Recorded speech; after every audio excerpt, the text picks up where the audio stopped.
So, welcome back to Third Age Reforged and to another battle replay, and this is a map which has been seldom seen, to be honest with you, despite being part of the first of the map packs that was released for the previous patch of the game, because this is the map called FORLOND, which of course is a siege, and it's one of those sieges where it relies on sort of natural, very highly made walls, and a few choke points. And obviously being FORLOND, we're going to be seeing Lindon in action today with two Lindon armies on the defence, which we've been seeing quite a lot of Lindon recently, which is quite interesting. Considering their rather natural weaknesses, it's quite neat that we've been seeing a little bit more of them of late, and they're going to be backed up by Gondor, another faction which we tend to see quite a lot of as well. There is more to the map as well, and not just the fortified part of it, which is, to be fair, the part of the back of the map which we're going to be seeing the most of. There is this river that runs through it as well, but I feel as though, based on how the defenders have set up, we're not really going to be seeing the outer edges of the map utilised all that much, and in a 3v5 it's probably for the best that they try and utilise their fortifications to the fullest. Even so, we'll go through the compositions fairly quickly because this has got the makings of a rather long one, starting off with Grizzly Fox, who's playing as Rhudaur, so he's got some Metamorphs Troll Hunters, very useful for the javelins, armour piercing maybe not so much against Lindon, but even so, having that close range punch can still be useful at clearing out choke points full of pikes, which Lindon most certainly do have.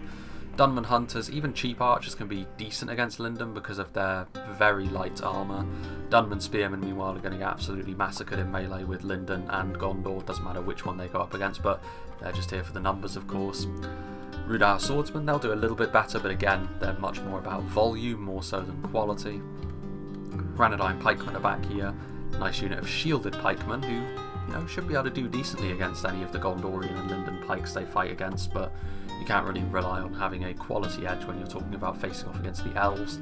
And some Witch Realm Enslavers again. High damage, high attack, armour piercing, useful against Gondor, not so much against Lindon. And being that they have deployed in the trees, considering their deployment zones, Rhudaur have got plenty of units that can hide. We've also got Mighty Mirko, who's playing as Rhudaur as well. Dunman Pikemen will be useful if they can get into melee, but to be honest with you, I can guarantee they're going to be committed at some point in the battle when archers are still online. And that's really bad news for the Dunman Pikemen, but we'll see. They could be potentially useful. Coldfell Maidens will make it difficult at the very least for the defenders to mount any sort of sally out, because Javelin Cavalry that's got some melee bonuses is always going to be able to do that. Dunman Hunters are out here as well, so they're going to be able to do a bit of damage with their bows, but again, not much because they're an entry-level archer. Granadine Pikemen once again, and also some more Rhudaur Swordsmen, and I think I caught a glimpse. No, it was just an officer. But they do have some more Witch Realm Enslavers and some Granadine Berserkers as well as any more hidden units that may reveal themselves. Dunman Pikemen are there. Another Rhudaur army, played by Pejo, so the evil men, well and truly rising up against Lindon in the west. More Coldfell Maidens. Rhudaur, of course, have got very, very light armour as well, so they'll do well at dealing damage, but again, they're more focused around armour piercing, and they will find themselves struggling against elven arrows in a dug-in position. Dunman Hunters, though, can counter-skirmish. Rhudaur clans will be a little bit better at withstanding those blows because they have a big shield.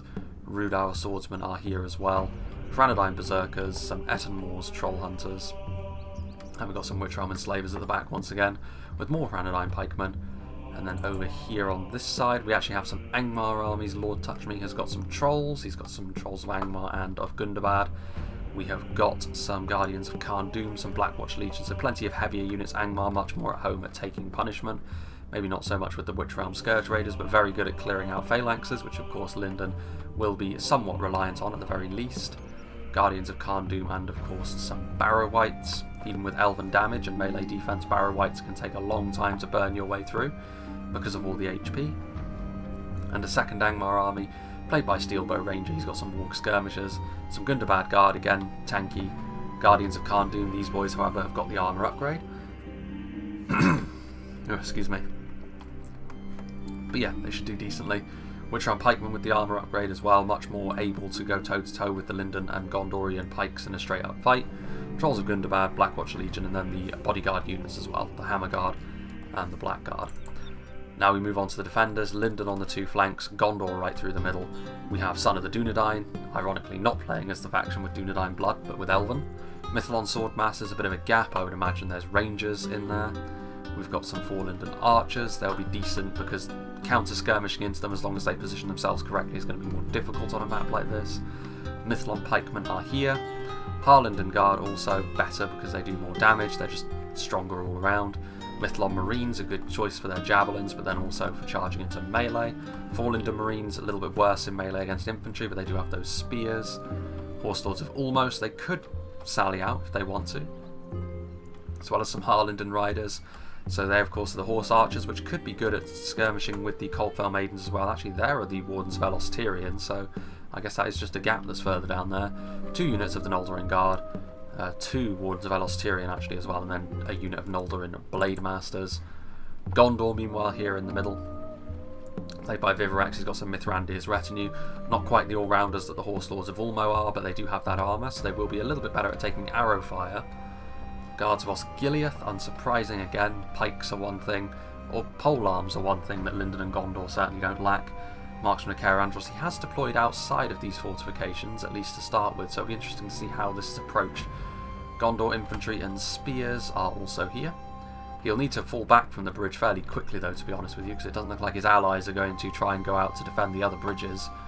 Veterans of Osgiliath, more Gondor spearmen back here. I'd imagine these are the elite, yeah, Citadel Guard. We've got some more Citadel Guard, we've got some Fountain Guard, so all of the armour-piercing spears are back here, including, of course, the mighty Nimlothians. And then over here, some Trebuchet as well. Finally, the player who sent me the battle replay, which is Joran. He is playing as another Lindon army, of course. He's got his Wardens of Elos Tyrian in position already in a very nasty spot. Harlenden Guard, and then he has an infantry array as well. Mithlond Swordmasters, FORLOND pikemen, several units of Marines, both FORLOND and Mithlond.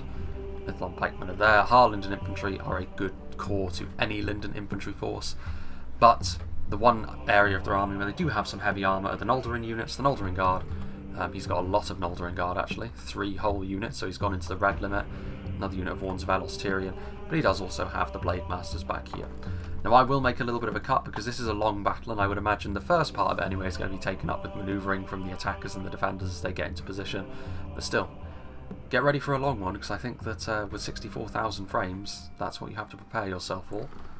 So I guess we're going to rejoin here because these Horse Lords of Ulmo from Joran are riding around out here. Now there has been a little bit of action, but to be honest with you, I didn't really feel the need to cut back into it because there was nothing to say about it that would have been useful. Because Vivarex did actually move forward to defend the bridge, but it was very clear his allies weren't going to move outside the walls with him, so rightfully he immediately started to turn back. But he did leave a unit of Gondor infantry out here to act as a rear guard, but this does effectively mean, of course, that that unit of Gondor infantry was completely wasted. And also, in a similar vein, this unit of Gondor spearmen did take a lot of damage, although all of this damage was done by the javelin proportion of the Coldfell Maidens. So that is worth bearing in mind here, that the Coldfell Maidens have probably already used up all of their javelins, but maybe that's not the worst thing, because they're about to be butchered by the Horse Lords of Ulmo and the Mithrandir's retinue. Speaking of which, Horse Lords of Ulmo charging out here. They can't have gotten a charge against the Trolls of Angmar, because to be honest with you, that would mean dead trolls. The Horse Lords of Ulmo, if they can manage to get their lances down against some trolls, that's going to be a real bad time for them. Some of these Mithlond Marines are running into the wall. A few pathfinding issues when you have to deal with a few choke points such as this. Meanwhile, Mithrandir's retinue continuing to do their thing. Horse Lords of Ulmo also, you can see Rhudaur have got some spears across on this side of the river now. If they can form themselves up, they can form a better barrier for the forces to come, because the Horse Lords of Ulmo and the Mithrandir's retinue making a nuisance of themselves. Very little of the Rhudaur cavalry force over here now remains, but that's to be expected. The Coldfell Maidens do have a bonus against other cavalry and melee, but it's not enough to make up for the vast gulf in quality between themselves and the 2 units of cavalry that they're facing down. The pinnacle of what Gondor have on horseback and Lindon. More dangerous, of course, for Lindon. Gondor not known for their cavalry, generally speaking. Orc fellas moving into position. Not really going to be terribly useful against Lindon, if we're being honest. Trolls of Angmar down there as well. A large amount of elves preparing themselves, but we're still in the preamble of this battle, really. You can see, however, over here that the Horse Lords of Ulmo are going to get their lances down, and they do manage to get their charge off into the Trollshore Axe Throwers. However, at what cost? Because the Franodine pikemen were moving forwards, and this will mean some dead elven knights, I would imagine. The Gondorian cavalry is still milling around in the backfield, but yeah, Horse Swords of Ulmo taking damage there. Immediately as well, throwing axes going to be used to chase the Lindon cavalry off, and of course the high base damage of throwing axe is going to be very nice against Lindon in particular. Coalfell Maidens once again being chased away by Mithrandir's retinue. Don't have quite the same swiftness as the Horse Lords of Ulmo, but they're still going to be able to outmaneuver the Coalfell Maidens here, get into melee as they charge forward through the undergrowth. Again charging a little bit too far though, making the same mistake almost by following through into the Franodine Pikemen, which would have been a real tragedy. Over here meanwhile, Trolls of Bindabad still hovering. Orcfellers will go back into hiding momentarily. But yeah, I can feel another shortcut coming on. This is just going to be a little bit of a footnote in the battle really. The initial skirmishes on horseback, which neither side has really gotten what they wanted out of it. I would say the attackers will be slightly more impressed because the Horse Lords of Ulmo haven't made a huge impression. Nor have the Mithrandir's retinue. They've got damage done, don't get me wrong, but the Coalfell Maidens have got more damage done. They may not have wanted to use their javelins against basic Gondorian units per se, but as long as they get that ammunition used, it's no problem. And most of the Coalfells are dead now anyway. And the Warg skirmishers are going to chase down the Mithrandir's retinue. Vivorax has already made a few errors in judgment, I think, in being drawn into chasing cavalry he's never going to catch. He's allowing himself to be kited, really. And Gondor have got the archers where you don't really need to allow yourself to fall into that trap. And here is the point now. The marksman of Caer-Andros will be able to fire in and convince the wargs to back off, I'm sure. But yeah, Angmar's still waiting here. So I'll make another cut here and we'll rejoin when the battle is beginning in earnest. So, as we rejoin, there is a little bit of a fight getting underway, and I'm beginning to worry about this battle, to be honest with you, because I can see exactly, I think, why it's 64,000 frames long, and I think it comes down to the attackers, and they're going to be trying to utilise their skirmishers, and they're going to be trying to play a game of cat and mouse with the defenders here, which is worrying from a spectacle perspective, because this is, I think, going to be one of those battles that frustrates me to no end, because it's probably going to be one of those where it has no business being as long as it is, and it's just a case of the attackers not being willing to move forwards and attack. Clue is in the name. If you're on the attacking side, you have to be willing to move forward and actually engage instead of tiptoeing around the issue. Having said that, I'm not going to cast any aspersions on this battle just yet, because there are Rhudaur swordsmen moving forward, and there is a fair amount of damage being done. Warns of Alos Tyrion shooting into this block. As you can see here, the Rhudaur swordsman starting to flood forward. A little bit sloppy this, I have to say, from Lindon, being caught out of position. But to be fair, that's kind of what they have to do, because they have to try and cover their units. Lindon especially, because if you're facing a force which does want to do this to you, try and utilise their skirmishers entirely. Lindon are probably the best target to do that against, in all fairness, so it's not as if the attackers will be doing anything wrong necessarily by approaching the battle in this way. It just makes my job a lot more difficult, because there's only so much you can do to give interest to a battle in which the attackers are not all that eager to commit themselves. And Grizzly Fox here, just the fact that he started pointing his units in the wrong direction and moving them in the wrong direction is a bit of a worrying sign, if we're being honest. The Barrow-wights over here from Steelbow Ranger looking as though they might move in.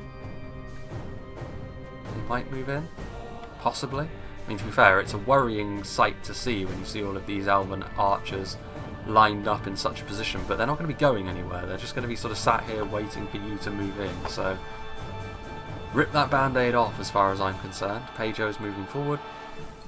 Some of his units still on the other side of the river over there. Meanwhile, I think what we're going to do is we're going to do this in real time. Dunman Hunter's moving forward. I think we're gonna, because I don't want to have to keep cutting in and out, so we are just going to go up to ×2 speed and motor our way through these inconsequential engagements for now. Warns of Alos Tyrion firing into a very dangerous unit, honestly.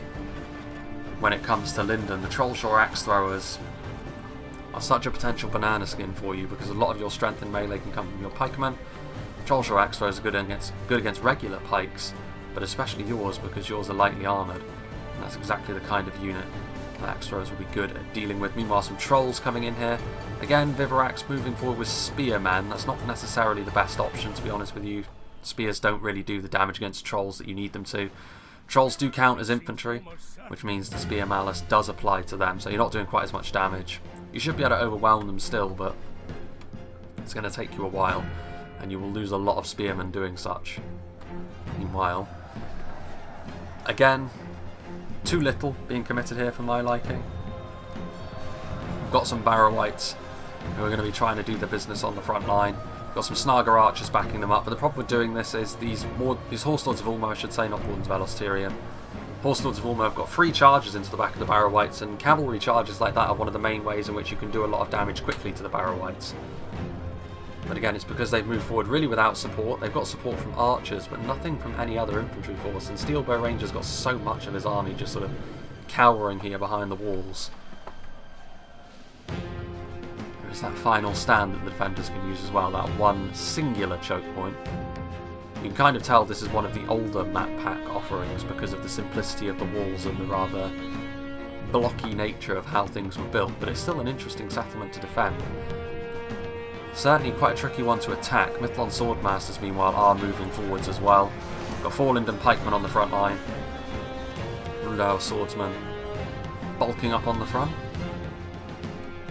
Mithlon Swordmasters immediately, of course, being focused down by any skirmishers that Rhudaur can muster, because they're so dangerous in melee to a lot of Rhudaur's units, but they are vulnerable to those ranged attacks. Meanwhile, again, I mean, it looks cool to have a single line of spears holding back this amount of Rhudaur infantry, but I must say it's a little bit naive to think a single unit of spears is going to be sufficient to hold back an entire Rhudaur force. They're quite fortunate really that Rhudaur is not aggressively pushing forward any armour piercing that they're known for, otherwise this one unit of Gondor spears would again be blown through, which makes 3 units at this point Vivorax has lost with basically nothing in return. It bodes ill for the defenders.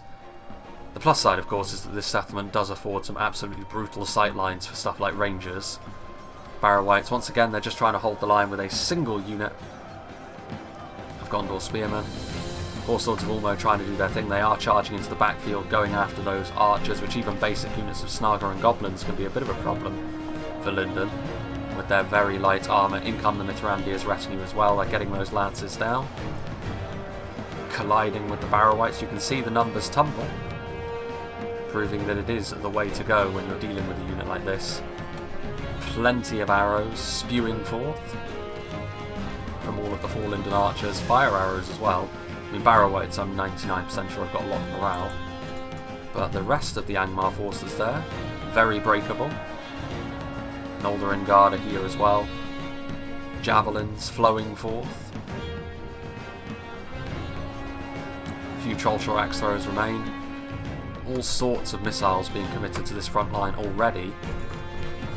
Body-piercing projectiles, javelins for cracking through those heavier targets. You do wonder if they have enough resources to keep this kind of pace up. Victory seems certain, only a fool could lose this battle. Granadine Rangers back there, firing in as well. Interesting that they've been committed forward so soon. They're obviously going to act as a lightning rod to any sort of defending skirmishers, which is why it's quite surprising to see them this early in the fight, and they are weathering that particular storm about as well as you would expect. Harland and Guard there as well. Meanwhile, again, this unit of Gondor Spearmen continuing to be swallowed by just the basic Rhudaur units as well. Dunman Hunters in melee pulling out those hand axes. Rhudaur Swordsmen doing their thing. Rhudaur Clansmen. Still units way back over here. Not entirely sure what they're doing way back over here, to be honest with you. Need to get them forward. Some Rhudaur Axemen would be useful on the front line right about now.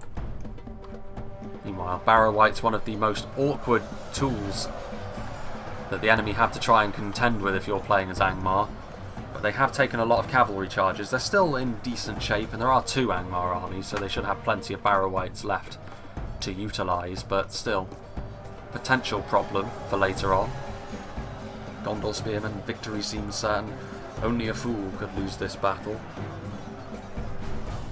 I mean, they'll hold on just fine against regular units of Snaga and such, but trolls, that's more of a concern.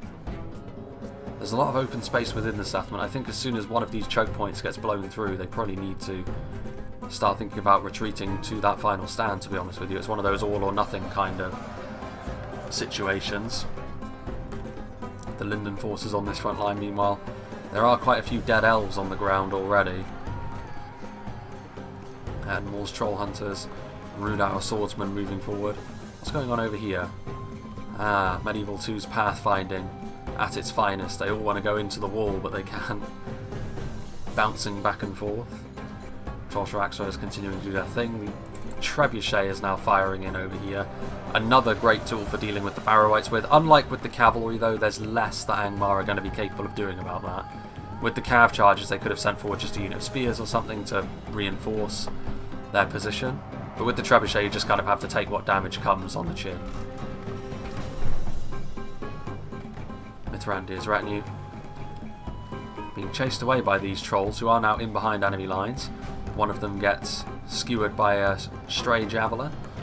Once again, there are trolls on this front line as well, and they'll do nicely against the Gondorians. I mean, they're allowing their front lines here to be completely enveloped, which is surprising. Letting them into the more open spaces of the map seems like it's a recipe for disaster, to be honest with you. But we'll see. We'll see if the defenders have got the strength necessary. See, they're moving forward now to try and salvage the situation. Noldor in guard, plenty of pikes. I mean, the pikes will do brilliantly against the Snaga. They won't do so well against the trolls, though, so they do need to be a little bit careful. Need something with a little bit more oomph in its damage dealing there. FORLOND Marines up on the high ground. What are they going to be firing at? They're going after the trolls. Actually, friendly fire is fairly likely there. They continue to plod around. Another hit from the Trebuchet. Noldor in guard. Going to take very little damage from the Snaga Stalkers as well, so they're going to be just fine from that perspective. And over here on this front, what's going on, I wonder? Gondor Spearmen, victory seems certain, only because the very dregs of some units are being utilised on them. Again, I don't agree with what Gondor did over here, but Rhudaur haven't followed through to the necessary standard either. They need to have, just one more unit would have been enough, and then they could have been hyper-aggressive, flooded into the settlement, and this fight could already have the defenders on the back foot. Rhudaur over here, doing a decent job, pushing Lindon back, leveraging their skirmishers. Rhudaur are not known for their archers, but very much known for their axe throwers and javelins, but using a combination of the two here to do good damage to Lindon, and this is of course where Lindon are at their very weakest. Moor's troll hunters getting into position, brandishing their javelins. Very depleted units are being utilised to try and stop Rhudaur from doing this, but you can tell Joran isn't really sure how to deal with this. And this is the problem with playing as Lindon. You're kind of at the mercy of people who want to do this because your armour values are so low that it's an effective strategy to use against you. Over here, meanwhile, more catapult or trebuchet shots coming in. Still, you can see the fact that they're going up against skirmishers that are spears in melee means that these trolls are taking a long time dying, even though they're completely overwhelmed. They're doing a good job. Snaga Stalkers rout, unsurprising considering the elven infantry that lies before them. But over here, Angmar starting to wrap around the flank. Now, one thing they do need to do is continue to be ready to send more infantry units forward. Maybe more trolls. Blackwatch Legion would be interesting. Gundabad Guard, just to make sure that your front lines continue to do the business. Trolls of Gundabad are going to move in here. Going to help finish off the beleaguered Gondor Spearmen. There goes a hit from the Trebuchet. Meanwhile, Mithrandir's retinue going to move forwards. Rhudaur Axemen have been committed. They'll do slightly better in melee, but again, it's one of those situations where, while the armour piercing is useful against the Citadel Guard, the gulf in quality between the two individual units, and to be fair, they're outnumbered as well. There's two units over here with the Guards of Osgiliath. They don't stand a chance. If you're going to do this, you either need to go in with everything or just test the waters in the way that's happening over here. Doesn't necessarily make for the best spectacle what was happening initially over in this choke point, but it was effective at the very least. And Lindon have been struggling continuously, as once again Rhudaur are making good use of their projectiles, their axe throwers and their javelins. There is some Reforged javelins back over here, of course. And they've got that extra oomph in melee when it comes to killing infantry with those spiked clubs. Trollshire axe throwers moving in. I mean, they're taking a lot of damage here as well, to be fair. Those Lindon firing squads are doing a real good job at dealing damage, but whether or not they have the ammunition to sustain that through the whole battle, which they will need, remains to be seen. Noldor and Guard pushing onto the front line now. Lindon riders charging forth. They kind of need to get out of here at this point, though. Not really achieving too much by being trapped in melee with trolls. 2 units of rangers. I do wonder what they're firing at. Plenty of wraiths, though. Plenty of heavily armoured orcs. Gondorian Citadel Guard making this section of the line strong, but they are pushing through here now. Rotting Meat is being deployed. That's not going to be enough to rout Angmar. I mean, like I said, the Barrow Wights are locked morale, and a lot of these Angmar troops are the heavier ones, so they will take a little bit more of a push before they go over the edge of morale. Mithlon Marines holding the line. Barrow Wights and Guardians of Khan Dûm, though Guardians of Khan Dûm, a dedicated infantry unit, which could make all the difference in this fight as it proceeds. Some axe throwers over here. Again, Pedro slowing down a bit, which I think is completely the wrong thing to do. Even if he ends up taking a lot of damage over here, the attention that he will be siphoning off from the 2 flanks will be massive. And it will result, I think, in an easy attacker victory, to be honest with you. If Pedro were to just go all in right now, in order to stop him, all of the defenders would have to turn all of their archers onto his army, which would kill him, but it would mean that his allies have got the ideal open door, basically, to do as they please. Mithlon Swordmasters against Rhudaur Swordsmen. Some Trollshire axe throwers in there as well. It's not liking the chances for the defenders, and nor am I, to be honest with you. I do think if the attackers were just willing to be a lot more aggressive in this situation, as they are being over here, if they were willing to be equally aggressive on the other 2 flanks, the world would really be their oyster. But because it's only over here, they're able to siphon off more of their resources, the defenders. And you can see Noldorin Guard and Citadel Guard, when you put them together, a very potent mix indeed. Armour-piercing spears and really, really solid high-end line infantry. We've got a few Witchrealm Scourge Raiders back here throwing their axes, colliding with some of these Lindon warriors. Wardens of Elos Tyrion. Moving to the high ground now. What have we here? 4 Lindon Marines. Marching into place. Still a lot of Barrow Wights. It does go to show that even with the beating they've been taking from artillery and cavalry, they're still very, very tanky, even more so than the Guardians of Khan Dûm. But they're going to need more than just the Barrow Wights here if they are to make their way through. Snagar archers are routing, but they're routing through enemy lines. One of those eccentricities of the Medieval 2 AI is that they don't know when to not do that, which is rather amusing. In come the Mithrandir's retinue with a charge, skewering some more of those Rhudaur clansmen as the guards of Osgiliath also get themselves into position. Interesting to see more rangers. Of course, the amount of rangers the defenders have is absolutely massive, so you'd think that these choke points would be a really fertile killing ground for them. But several of these Athelian rangers are being killed off because of the archer support that the attackers have. Forward come Blackwolds. Definitely a target you want to be shooting with arrows, to be honest with you, if you're Gondor, because they do represent a real threat to your infantry with the amount of AP that they have. Fountain Guard closing up. Far more of a defensive unit. They're also getting shot in the side, so all will be well. Meanwhile, still interesting to see Wardens of Elos Tyrion out of ammunition already. Does that bode ill? We will have to wait and see. Several of them getting extremely bloodied up. Javelins being committed. Again, plenty of skirmishers. And like I said, this is probably the reason why this battle is 64,000 frames long, because the attackers want to approach it in this way. Again, there's nothing wrong with that. It's just really difficult for me to get excited about someone slowly chipping away at their enemy's manpower. I mean, it's effective against Lindon though, so you can't really blame the attackers for doing that, especially considering the killing field that the interior of the settlement can be with these really nice vantage points for the Lindon archers. Angmar, however, were much more willing to move forward, and as a result we've seen a little bit more excitement over on this side of the battlefield. My.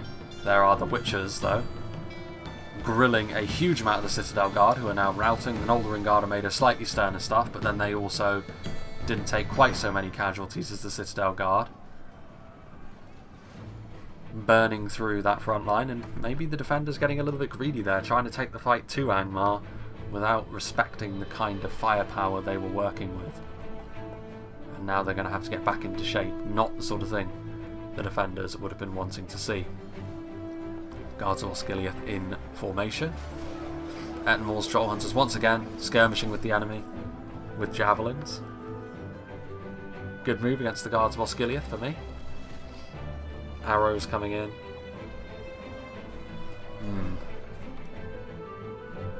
What is this? What have we got here? Marksman of Caer Andros.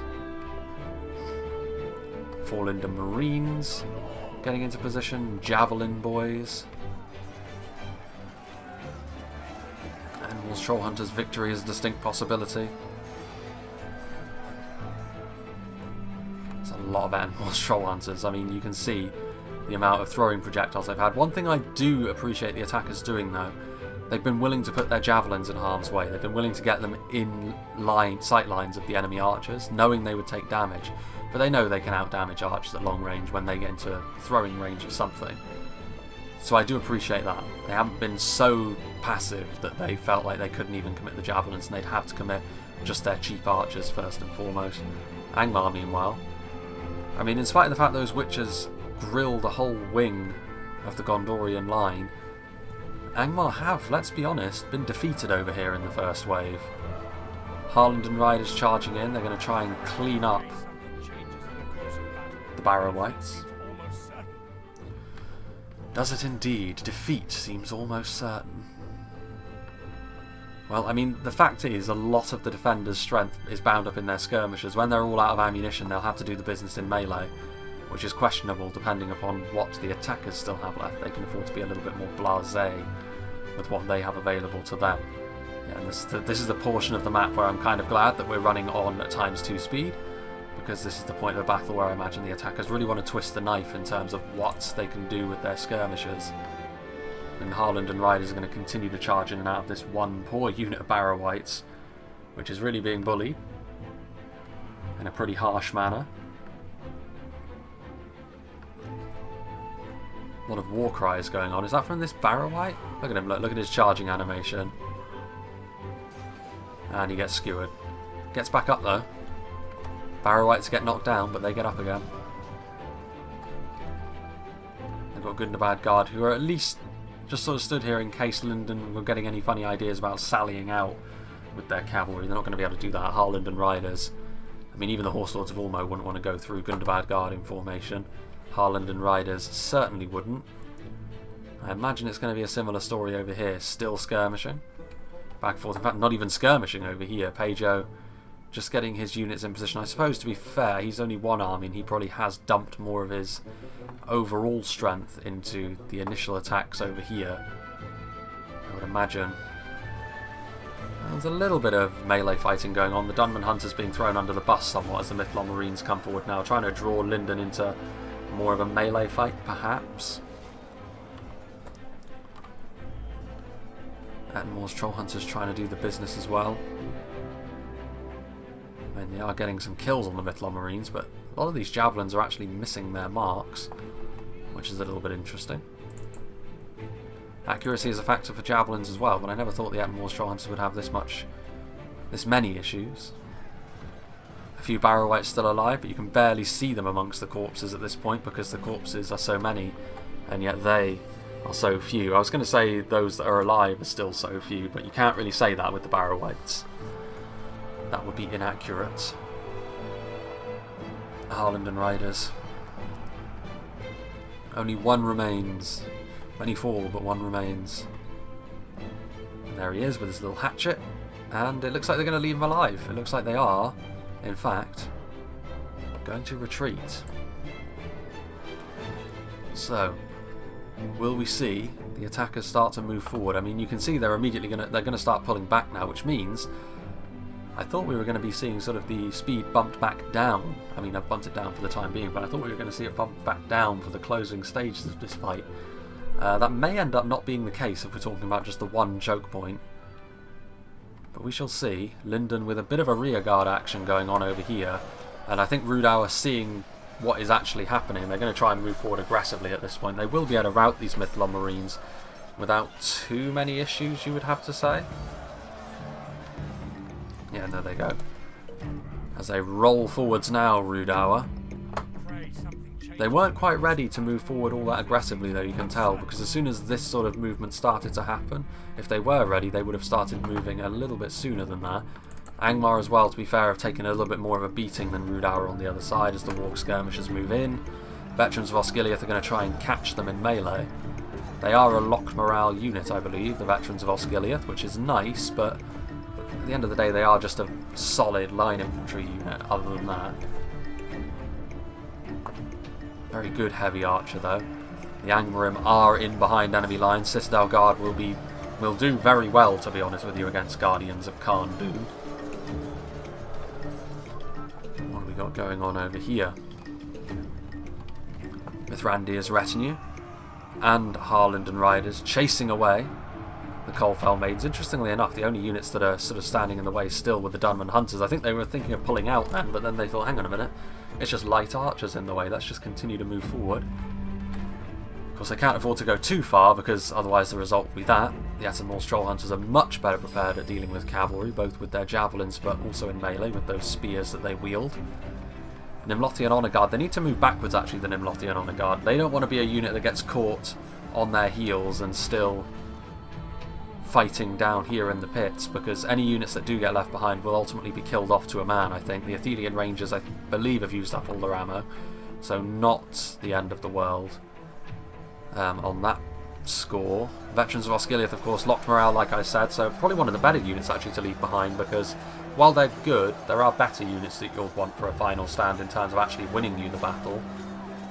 But because they're locked morale, of course, they will continue to fight to the bitter end, which is what you want from a rearguard action such as this.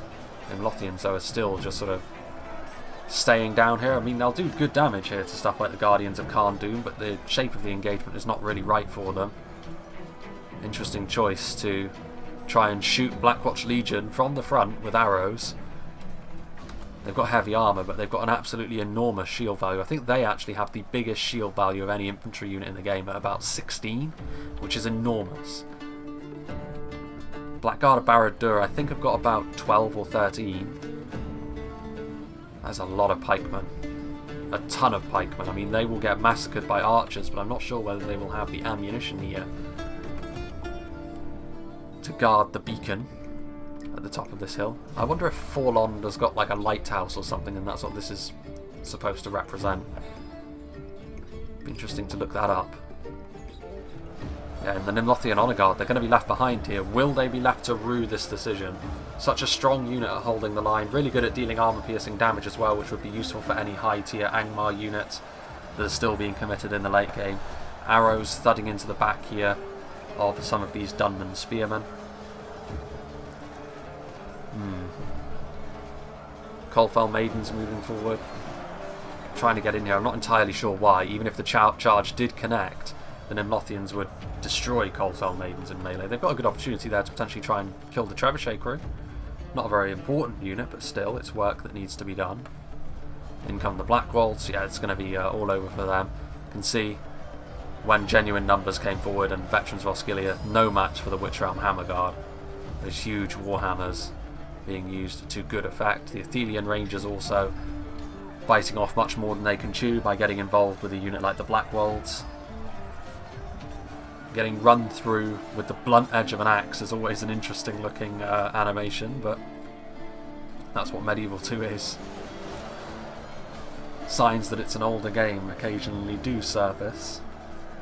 Victory is a distinct possibility for the Dunman Spearmen. Not often you see that when they're in melee against the Nimlothians, but such is the situation here. Coldfell Maidens are now moving up the hill. I mean, it is a brutal uphill struggle that does face the attackers, but I think they have the numbers here. I mean, when you look at what the defenders have left, some good stuff, but the attackers have got numbers on their side, and ultimately as soon as the defenders run out of missiles, I think the sheer volume of pikemen that the attackers have brought to the field here will slowly but surely win them the battle, and maybe that's why the battle is this long. This isn't the longest battle I've done. I think I've done a Minas Tirith battle that was into the 70k frames before, but I mean, it's up there. You very rarely see a 60k frame battle, but like I said, I'm not going to be... The reason why I was speeding up is because I knew that this battle would have elements to it, like we've already seen. It's not like Minas Tirith, where there's very dynamic, and then it does eventually funnel into a singular choke point. I suppose in that...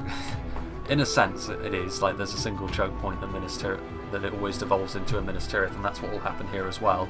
But in Minas Tirith, the first phase is a lot more dynamic, there's a lot more going on, rather than just 3 hard choke points that are ultimately being used as a battleground for skirmishing on 2 of them, and only 1 is being used as a genuine front line. There was one battle replay I got sent once which was over 90,000 frames, which I never used for obvious reasons, really, because it was a field battle of all things. So I can't fathom what happened in that battle to make it over 90,000 frames.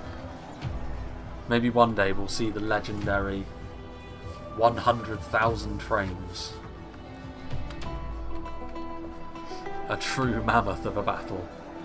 Over 2 hours. I shudder to think, I truly do. Maybe that can be the sort of thing which we can do for a special.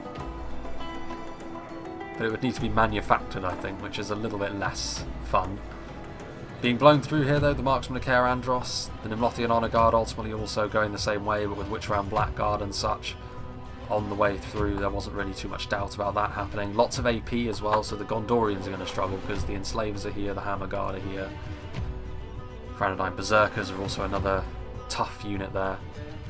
There are the Hammer Guard. Plenty of AP. Black Walls as well.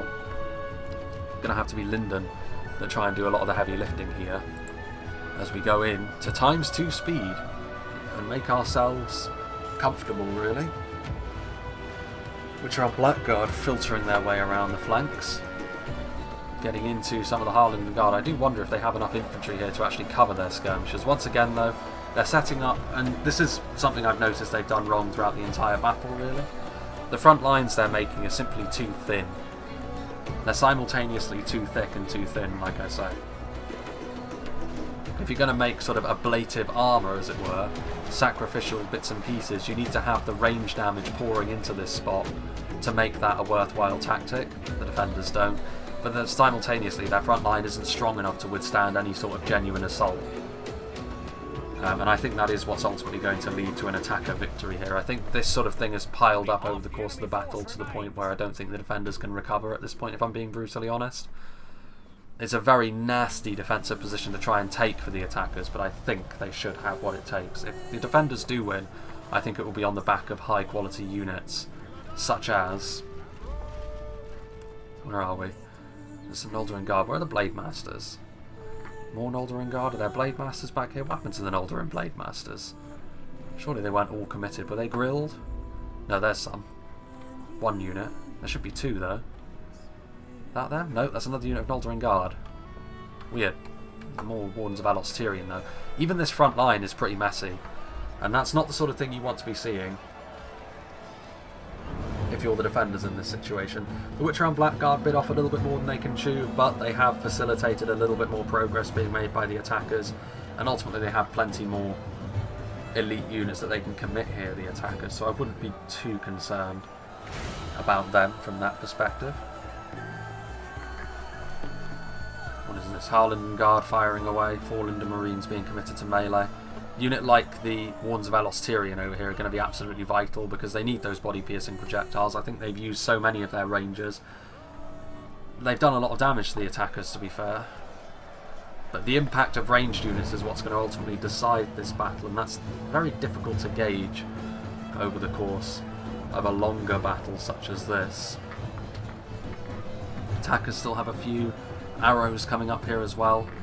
A good tool to be dealing with Lindon with. 4 Lindon archers on the front line are a sign of desperation, really. Where are the defenders going to move back to now? They're going to defend over here. Probably the best position. They've got some nice little bits that they can put archers on. They've still got Fountain Guard, very good at holding the line. Gondorians in general are going to be good at holding the line. Lindon maybe a little bit better at dealing the damage, especially to the more lightly armoured denizens of Rhudaur. There goes my pen. Bouncing off the deck and on the floor. Or desk, I should say, not deck. Blackwatch Legion again, just blowing through what little remains of the resistance that was put up on this front line. Edinburgh's Troll Hunters back there. Down comes some Warns of Tyrion, who are out of ammunition again. There's no point in doing this. It's a very weird decision to make. You're effectively throwing these units under the bus for no real reason. And I'm not sure why. And in fact, the fact that Son of the Dunedain and Joran, I mean, they're moving forward now, to be fair. A little bit of a disjointed move into position, but they are now going to try and hold on to this choke point, I guess. Warns of Tyrion are a dual-wielding unit, so they've got very high melee defense, even for a ranger. So they will take some killing in melee, but with pikes and such, it's going to be hard. That pike animation is just so good. Javelin boys and Moore's Troll Hunters doing their thing. Citadel Guard and some Gondorians moving into position now to try and add some steel to this front line, and then immediately leaving again. Those Javelins doing their thing. A few Noldorin falling, but not too many. Again, I'm not really sure what the point of coming down here in the first place was if you didn't intend to stay here. And it's not as if the attackers are doing that much to you.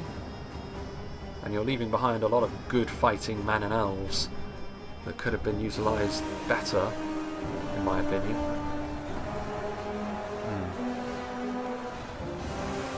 More damage being done. Iron pikes. I mean, to be fair, the attackers making a little bit of a misplay here at this point because they don't have enough to keep this assault going genuinely. Granadine pikes are good, but Mithlon pikemen will have the edge in terms of damage, and Rhudaur are starting to struggle, and they're moving backwards again. They're going to try and get out of the way for their javelins to do the business. I think that would be the idea. Not the worst idea, but you're going to lose pikemen by doing so, and of course Lindon could just follow through and charge into those Moore's Troll Hunters you have. It's actually this unit back here which is doing a bit more damage now. They still have, of course, the Franadine Berserkers. But yeah, now I think the attackers have gotten... I said at the start of the battle, or near to the start of the battle, this was shaping up to be a game of cat and mouse. And I think the attackers have had the better of these, to be honest with you. I think the defenders have misjudged some of these. Like, they've gone to retreat, but they haven't retreated with everything, and so as a result they've lost whole sections of units. It's been sloppy, I would call it, but it's kind of a weird battle in the way that it's worked out. And when you've already backed yourself into a corner, there's little else you can do other than just sort of... You have only one choke point to focus on, but sometimes choosing the exact... That is true for the enemy as well. So it comes down to more judgment calls more so than any sort of proficiency with the game. Rather than being good at the game, this is a situation where knowledge of the game is going to be more important. Of course, those two things are not mutually exclusive. But you can have a lot of knowledge of the game, which I'd like to think I do, and still not be that great at it. Which I'd like to think, well, I wouldn't like to think, but I do think that I'm not. Painfully average is how I would term it. A lot of Franadine pikes though, and this is what I was fearing. The attackers do still have plentiful pikemen. And I don't think they have enough in terms of archers to deal with all of them. 20 Harlan Guard are firing in. Franadine pikes, of course, have got those shields as well, so a little bit better at mitigating that arrow fire than most are anyway. They do still have pikes of their own as well, but not quite in the same numbers. Dunman pikemen taking a few hits there. And they have sent forward another high tier unit in the Witcher Arm Hammer Guard. Maybe a little bit premature, that, to be honest with you, but if they do send any Noldorin down here at least, the armor piercing will be handy. In conjunction with the armoured spears of the Etenmore Troll Hunters and the pikes, of course. One of the best bang for your buck units in the game, I think, the Rhudaur pikemen, and they have been. Experience has told me that. Noldorin Guard. I mean, there's plenty of higher end Elven units still left, but I don't know. I'd still give the edge to the attackers here. I mean, well, we moved down. To be fair, the ranged units of the defenders clearly have taken a toll, but like I said, it's going to come down in the end to, I think, who can grind it out the best, and under normal circumstances you'd say the elves, no problem. All of those Noldorin units, but pikes are a fly in the ointment. There's still a fairly long way to go in this fight, maybe not so much from our perspective when we're on ×2 speed. From that point of view, we're technically into the final 10k frames. But if we were viewing this in real time, there would still be a whole third of the battle left, which is why I'm doing it on ×2 speed. Might look a little bit frenetic on ×2 speed, but this is a situation in which it's called for, I think. This battle as a whole, as Joran did tell me this was a grindy one going in. So I knew what I was getting myself into. And you always have to be prepared, I think, to utilise the speeding up functionality. What is this? Rhudaur Berserkers throwing their throwing axes in.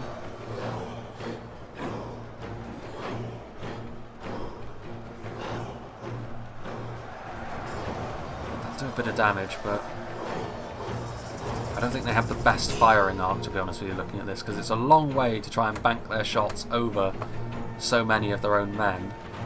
But I mean, they are armor-piercing projectiles. There's not many of them for the Rhudaur Berserkers, but you will do a decent amount of damage to whatever you deign to hit.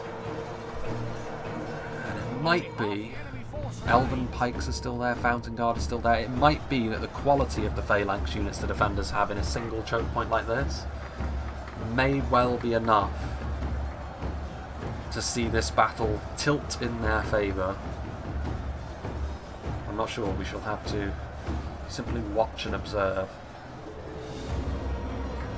In come the Blackwatch Legion. Not enough of them left at this point to push their way through a thick front line. Rhudaur Berserkers out of ammunition now, so going to move into melee. Armour piercing a concern, but really they just want a bit of quality. Another unit of Rhudaur Berserkers back there, so no rest for the weary. They will struggle against stuff like the Noldorin in a straight up fight because of their armour piercing focus. But ultimately it's going to be sheer weight of numbers here behind this primarily Rhudaur force at this point, because I don't think Angmar have got that much left. They've got some Witcher Arm pikemen down here.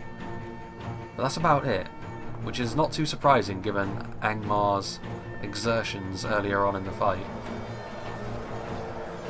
Down come the Citadel Guard, trying to help shore things up. Again, the choice of when to commit these reinforcements, I think the attacks have consistently left it a little bit too late, which is why I think they will be quite fortunate if they do go on to win this fight. This is a serious unit though. Noldorin Blade Masters, Rhudaur generally are going to do really quite poorly against a unit like the Noldorin Blade Masters. They don't have a natural answer outside of Javelin Boys. Pushing into the enemy lines quite a lot here, the Gondorians.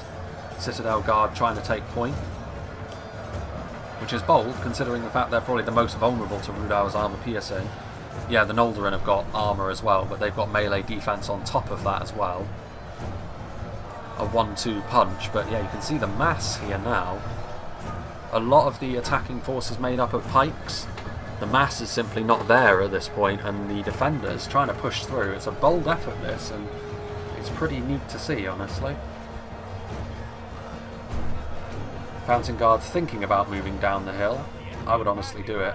This might be a moment to just go all in for the defenders, try and destroy them, because if they end up losing this fight because of the javelins and such in behind, then they're going to lose the fight anyway. Ferodran Javelins, dangerous unit in melee as well. quality or quantity? What do you think is going to come out on top here? Conventional wisdom from a fight like this, having seen a lot of sieges, would have said the quantity, would have said the attackers would ultimately be victorious.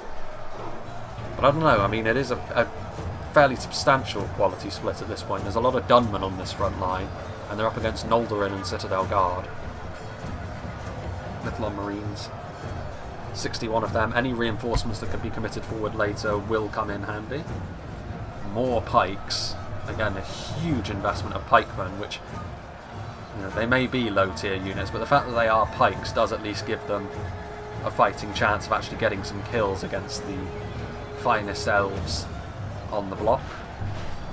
Again, the Citadel Guard trying to just plough their way into this pike line without fear to try and get that damage done.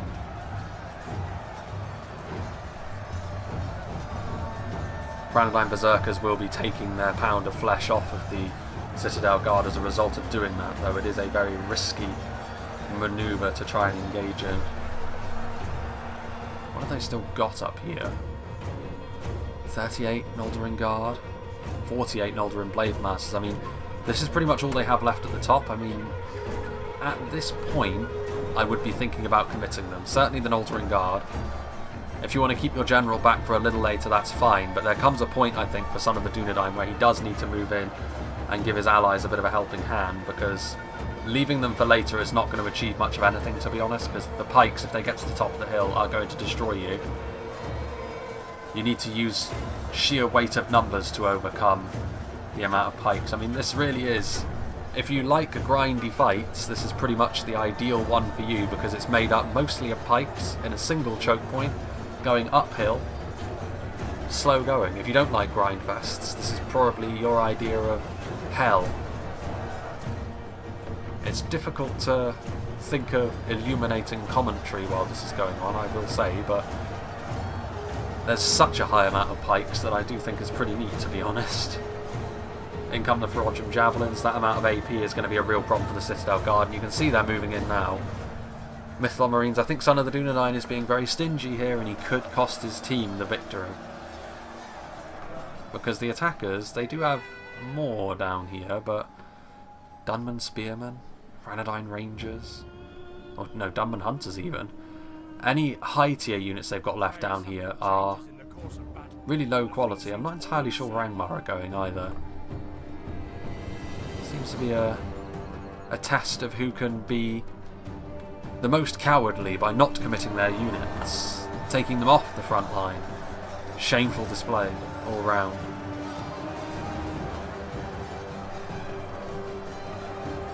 Rhudaur Pikes doing their best. I mean, with the Mythlon Marines, to be fair, they did manage to stabilise this front line, but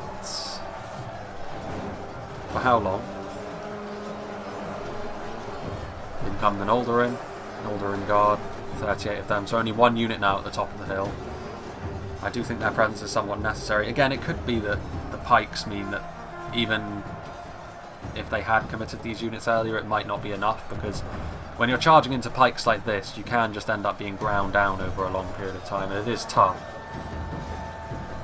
The Fountain Guard, after all, have got that two-handed spear vibe going for them, but they aren't pikemen, so they don't have the same reach that the Dunman Pikes, the Witchround Pikes and the Rhudaur Pikes have had. So it has been tough for them, and then add into that the little bits of AP that they've got from what's left of the Hammer Guard, the Reforged Javelins, whenever the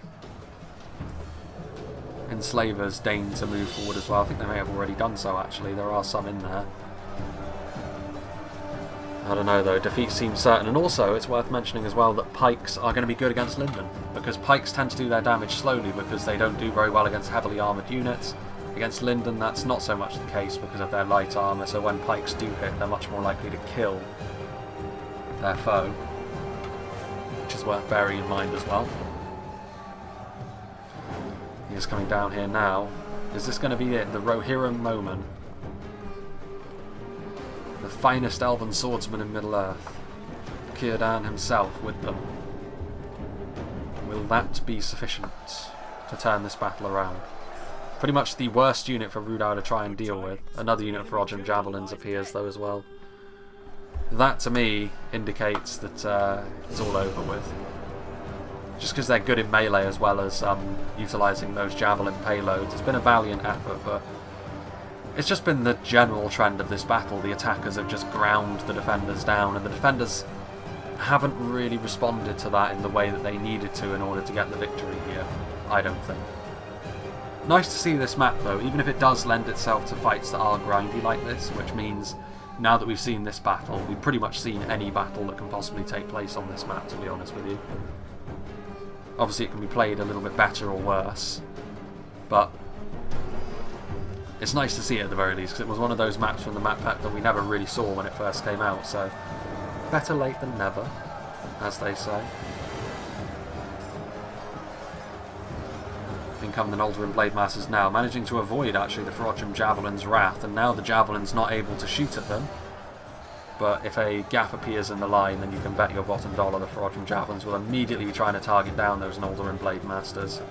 And in the end, what I feared at the start is looking like it's going to come to pass. The sheer amount of pikemen that we're dealing with here is going to be too much ultimately for the defenders to overcome here in the late game, because they dumped too much of their ammunition early. It's a mistake we see a lot of defenders tend to make, where they see a target and then they end up shooting it with everything they have, when that's not necessarily what you need to do. I'm not entirely sure what's going on here. Again, he committed his pikes and then decided to take them off the front line again. If they're trying to get out of the way for the javelins, then that's fine, but you need to really wait until this force here is broken, to be honest with you. It's a risky proposition, that. It would be embarrassing, really, if the attackers were to throw this away from this position. They have all the tools at their disposal. They've got plentiful pikemen. They've got the javelins. Could it be, though? Could the quality of the Noldorin Blade Masters see the defenders over the line? It would be a truly remarkable thing. There's one Fountain Guardsman who was broken and fighting to the death. Usually they die instantly when they get hit when they're broken and fighting to the death. His face is nothing but red. What a horrifying sight.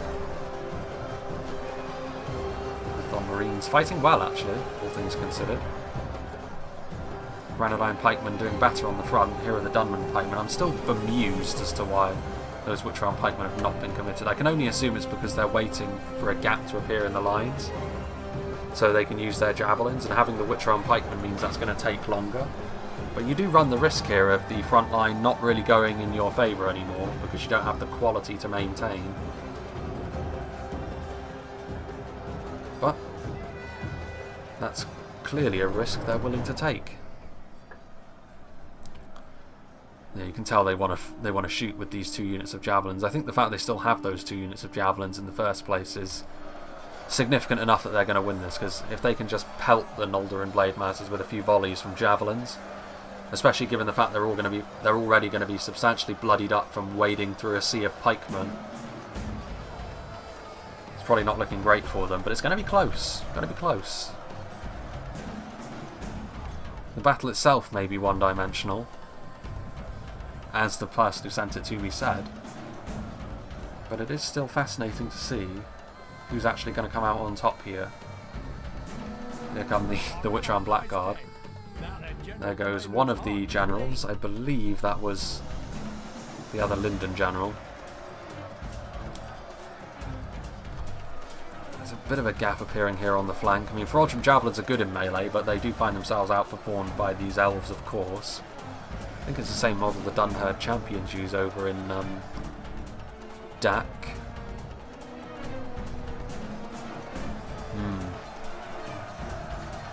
Victory is a distinct possibility.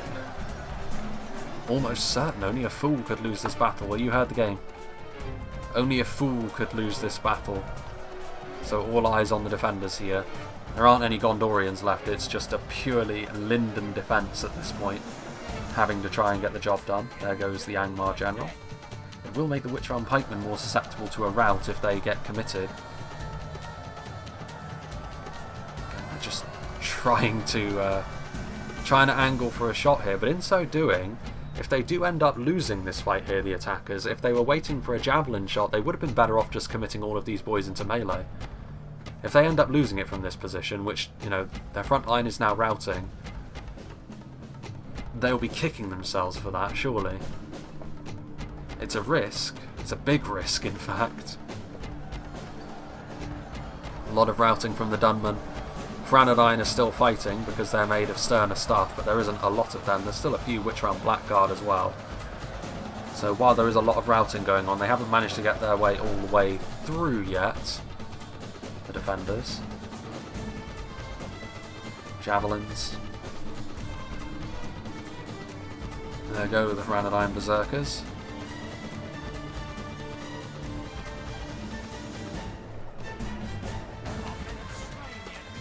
There goes probably another Rhudaur general. Actually, no, the Hammer Guard were in there as well, weren't they? So it could very well have been. And again, they get engaged in melee. They should still win. Like I said, like Witchround Pikemen from the front should be able to hold on to things. They're getting a few javelins off, but not the devastating, raking volley that they were hoping for, I'm sure. They should still be fine. But they're cutting it very close as a result of the decision making here.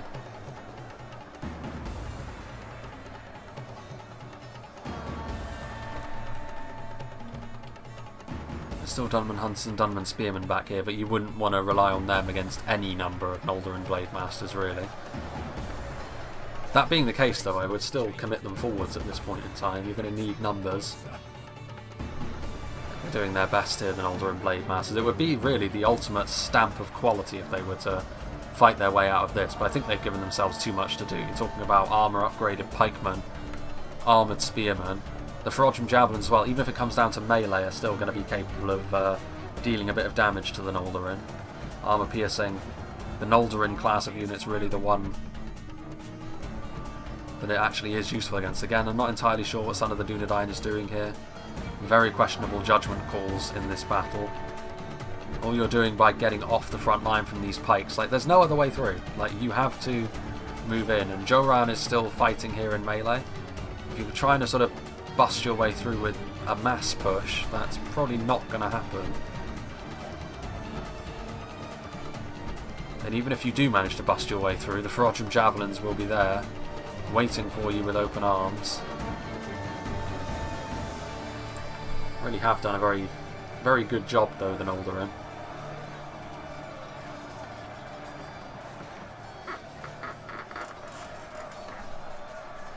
Admiral Shoal Hunter's really not enjoying being in melee with one of the deadlier units of shock infantry in the game.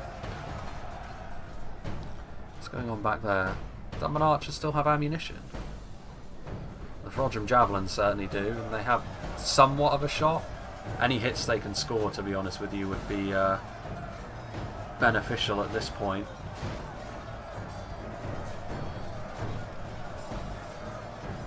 If the Witchround Pikemen break, this could still go the way of the defenders. Like, the Noldorin Blade Masters are that good. I mean, 93 Reforged Javelins is... I think at this point they see the danger that they put themselves in here, the attackers, and they have to... What they have to try and do really is push their way up and around, and yeah, this is what they should be doing. Good man, Grizzly Fox. This should be enough to bring them down. I mean, they really should be committing forward with these Dunman Spears as well. These Dunman Hunters are not really achieving too much of anything. In fact, the friendly fire that they're scoring from that kind of position is probably more detrimental to the cause. Yeah. The damage of the Reforged Javelins in melee is probably going to be extremely significant as well, or at least it would be if they... Are they going to try and get out of melee now to try and shoot down through? That is risky. I don't think it matters too much, to be honest with you, though. The fact that he was willing to put his javelins into this position is probably the key. Son of the Dunedain. The only one with anything left, I think. No, yeah, 25. Joran's only got 5 Blade Masters. The Gondor player, I think. Well, to be fair, there could have been attackers as well who were admitting defeat.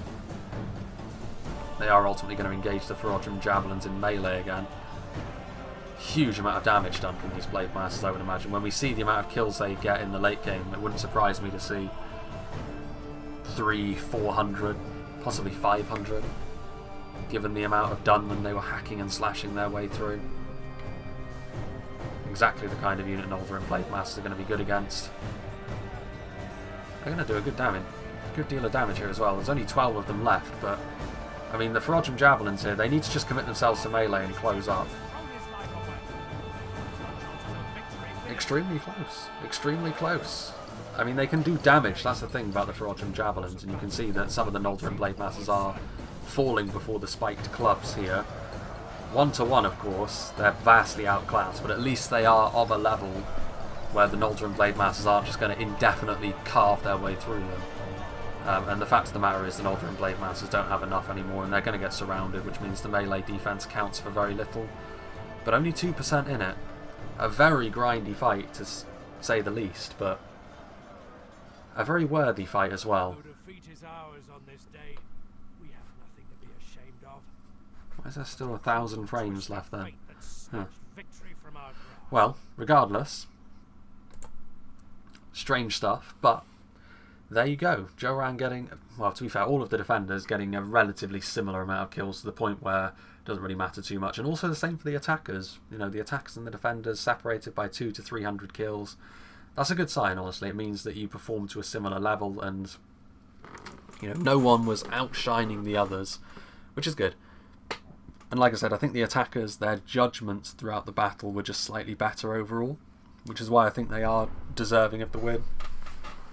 If the defenders had judged a few things a little bit better, like it wouldn't have taken much, honestly, to tilt this battle the other way. If they had just saved some of their skirmish ammunition a little bit better than they did, I think that would have made all the difference, to be honest with you. Just one unit of archers wouldn't necessarily have to be one of their units of rangers, although that would have certainly made a difference. Just one unit of archers with a bit of extra ammunition, it would have caused a problem, especially considering the bulk of what they were fighting were Dunman pikemen, or just Rhudaur units in general, that don't have a huge amount of ammunition. Let's see what did the damage for Lindon, though. Noldorin Blade Masters only 243. That's really less than I thought they would have gotten in the situation, to be honest with you. We'll have to see what the other army did for theirs. Noldorin Guard doing decently for what you're paying for going into the red limit, to be honest, though. You need to be seeing a little bit more on a couple of them at least. You need to be breaking at least 150, in my opinion. But they did okay. Front lines, okay, but the rangers and the skirmishers are where you're going to see most of the value. Both units of Warren's Velos Tyrion breaking 400 kills, one getting over 560. 213 on the Horse Lords of Ulmo, most of it on chaff, but some of it on Barrow-wights as well, so that is worth bearing in mind. Son of the Dunedain, again, is Noldorin Blade Masters, not quite as much as I was thinking they may have gotten there. But the Warden's Velos Tyrion, slightly less for this army, to be honest, but not too much of a problem. The rest of his army, however, tended to perform a little bit better, but more of his army was also available for the final stand. I think Joran, unfortunately for him, was the victim of some pretty well thought out Rhudaur skirmish play in the first phase of the battle, and I think that the other Lindon army had a little bit more left in reserve, so it was kind of a natural progression, really, that is what we saw. But yeah, big thank you to Joran for sending this battle to me. Big thank you to all of the players that were a part of this battle replay. I won't dally too long in the closing screen this time around, because I am actually recording this one quite late in the day, because I did want to record something today, but I didn't have the chance during the main body of it, so I'm doing it now, which may have been, you know, why I should have perhaps chosen a different one rather than a battle that has 64k frames to it. But yeah, I wanted to do this one because I like to try and record somewhat in the order that I'm going to release them in. Keeps things nice and organised in my head, and this is going to be the next one. After this one, up until this point, I've been releasing 3 pre-records a week, probably with a few streams in and amongst there as well, but I'm going to be going back to 2 pre-records and 2 streams a week, I think. So yeah, that's about it. Hope you enjoyed this, and I hope you'll join me for whatever is next.